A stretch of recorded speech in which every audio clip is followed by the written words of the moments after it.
I want you to close your eyes for a moment. Just for a moment. And I want you to ask yourself a very simple and very difficult question. What is enough? Is it the next promotion? The new car? The perfect house with the manicured lawn? Is it a million likes on a photo? Is it the feeling of having more than the person next to you? We chase these things as if they're a finish line, a destination.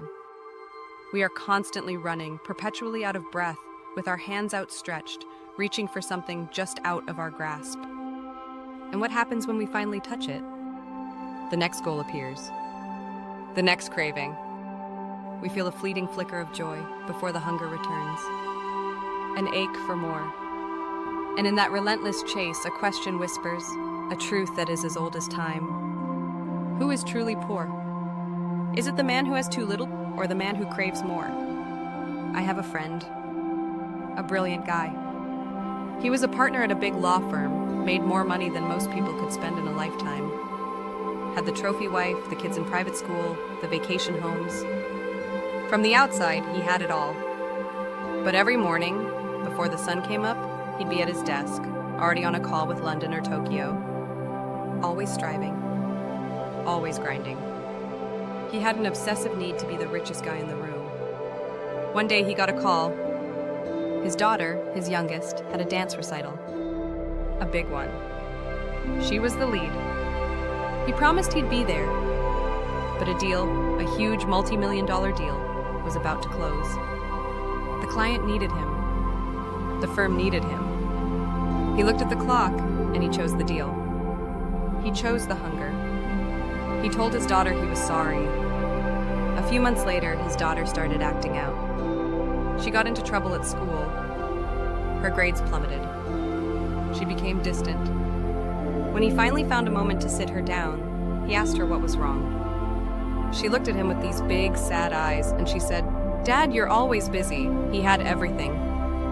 He had wealth, status, power, but he had become a beggar, constantly begging life for more. He was a prisoner in his own gilded cage. We have convinced ourselves that more is better. That more is the path to happiness. We collect, we consume, we compare. We scroll through endless feeds of perfect lives, perfect bodies, perfect trips, and we feel a little bit smaller with every swipe. The algorithm, it knows us better than we know ourselves. It shows us what we don't have and tells us we need it. It creates a vacuum of desire, a hunger that can never be filled. This is the first truth, a truth as ancient as the Roman Stoics themselves. The true measure of poverty is not in the things you lack, but in the things you crave. The moment you define your worth by what you don't have, you become poor, no matter how full your bank account. I want to tell you a story now about a different kind of man. His name was Diogenes. He was a philosopher who lived in ancient Athens, a city obsessed with beauty, power, and status. While the rich walked around in expensive robes, Diogenes lived in a large ceramic jar, a pythos, in the city's marketplace. He owned nothing but a cloak, a staff, and a small wooden bowl for eating and drinking. People mocked him. They called him a beggar, a crazy man. But Diogenes was one of the wisest men of his time. He didn't crave a thing. He found his freedom in having nothing to lose. He was self-sufficient. He had a deep sense of contentment, what the Greeks called autarkeia. One day, Alexander the Great, the most powerful man on earth at the time, heard about Diogenes. He was intrigued. He went to find him surrounded by his entourage of soldiers. He found Diogenes sitting in the sun, a picture of tranquility. Alexander stood before him and said, "I am Alexander the Great. Ask of me anything you wish, and it shall be yours." Diogenes looked up at the king, unimpressed, and simply said, "Stand a little to the side. You are blocking my sunlight." Think about that for a moment. The most powerful man on earth, with all his armies, all his gold, all his conquests, stood before a man who owned nothing, and the man who owned nothing was the one who was truly free. Alexander was a prisoner of his ambition, a slave to the craving for more territory, more power, more fame. Diogenes, he had already won. He was not poor. He was the wealthiest man in the world. He had mastered himself. He had mastered his desires. This is the second truth. The only true wealth is the mastery of your own mind. It's the ability to find contentment not in external acquisitions, but in internal peace. In a world that tells us to hustle, to want, to reach for the next thing, the true revolution is to simply sit still and say, I have enough. Let's talk about our modern Diogenes, the man who is constantly chasing and the man who is at peace. I see it every day, like on our social media feeds. The highlight reel. We see the perfect vacation photo and we feel a pang of jealousy. We see the new gadget and we feel the urge to buy it. We've become conditioned to want what others have. But what you don't see is the debt behind the photo, the anxiety behind the smile, the emptiness behind the perfectly curated life. We are all wearing masks, projecting an image of abundance while feeling a deep sense of lack. This is the poverty of comparison. When your happiness is tied to how you measure up to others, you are guaranteed to be poor, because there will always be someone with more. The third truth is this: the only metric that matters is your own. Your life is not a competition. Your journey is not a race against anyone else. Your only job is to be true to your own path, your own purpose, your own definition of a good life.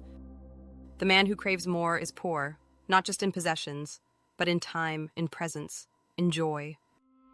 He's so busy chasing the next dollar that he doesn't have time to be with his children, to watch the sunset, to read a book, to simply be.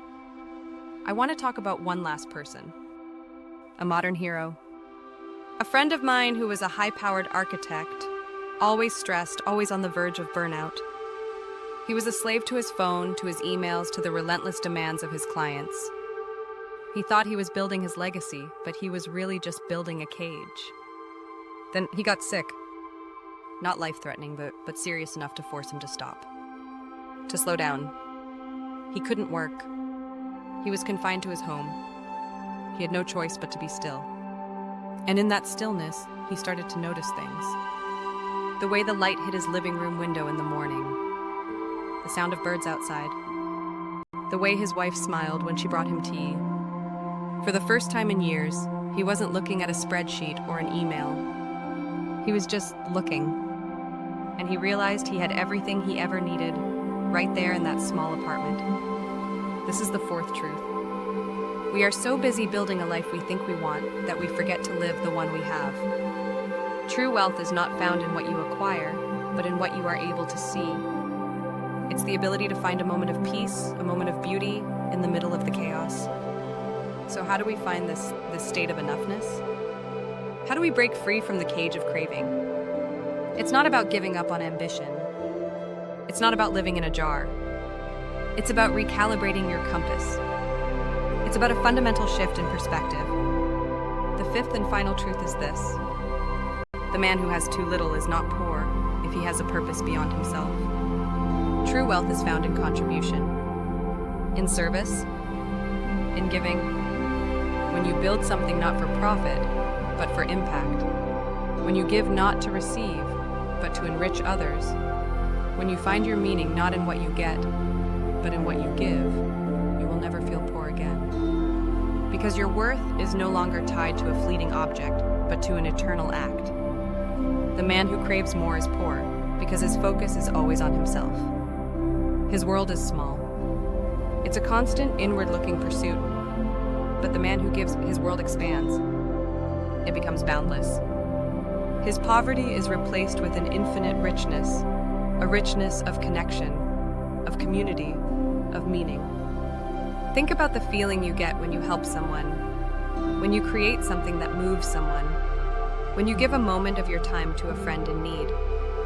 That feeling, that sense of purpose, is a currency that can't be devalued. It's a wealth that can't be taken away.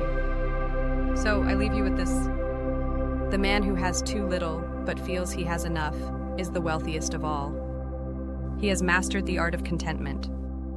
The man who has nothing but gives everything is the richest of all. He has found his purpose in contribution. The man who has everything but craves more is the poorest of all. He is a slave to a hunger that can never be satisfied. Let go of the chase. Let go of the comparison. Let go of the belief that the next thing, The next milestone, the next dollar, will bring you peace. Look at your life. Right now, in this moment, what do you see? Can you see the abundance that is already here? The love, the health, the moments of joy, the simple ability to breathe, to be present? The music swells for a final, uplifting, emotional crescendo. The scene returns to the man on the beach, now standing, looking out at the vast ocean. He slowly turns and walks away from the camera into the light. And as you go about your day, ask yourself, what is your next act of enoughness? What is your next moment of contribution? If this story resonated, if it gave you a moment of stillness, a moment to reflect, perhaps share it with someone who needs to hear it. Subscribe to this channel for more stories, and maybe, just maybe, we can build a community of people who have found their enough together.